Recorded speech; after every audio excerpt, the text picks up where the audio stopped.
Bir kuni bir qiz yo'lidan adashib avtobusidan qolib ketadi. Nima qilarini bilmay eng yaqin uyga borib eshikni taqillatadi. Eshikni bir yigit ochib, qizni ko'rib hayron qoladi. Qizdan "Kimsiz?" deb so'raydi. Qiz o'zini talaba ekanligini, bu yerga maktabi bilan birga avtobusda kelganini, ular bilmasdan qizni qoldirib ketishganligini va ortga qaytish yo'lini bilmasligini birma-bir aytib berdi. Yigit qizga "Bu yer bir tashlandiq qishloq, siz bora olmayotgan shaharcha janub tarafda, siz esa shimol tarafdasiz. Bu yerda hech kim yashamaydi.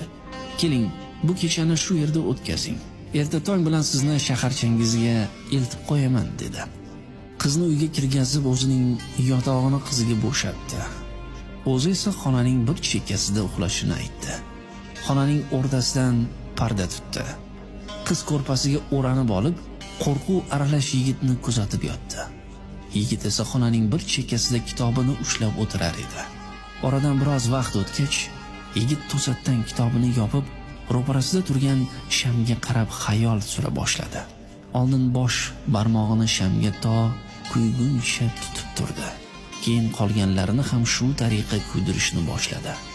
Qiz yigitni kuzatar ekan, uni bir qandaydir diniy marosimlarni o'tkazayotgan jin bo'lsa kerak degan fikrga kelib, ovozini chiqarishdan qo'rqib, ich-ichidan yig'lardi. Ikkisi ham uxla olmasdan shu tariqa tong ottirishdi. Tongda esa yigit qizni shaharchasiga kuzatib qo'ydi. Qiz uyga kelib bu hikoyani hammasini oqizmay tomizmay otasiga so'zlab berdi.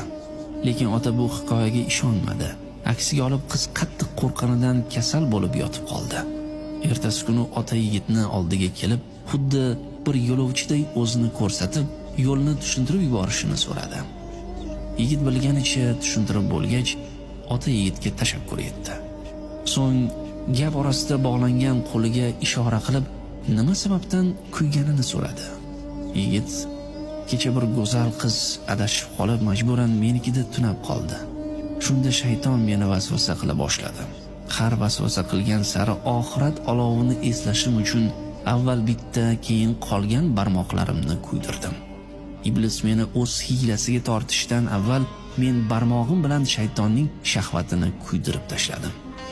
Qizga hujum qilish fikri meni kuygan barmoqlarimdan ham ko'proq azoblardi.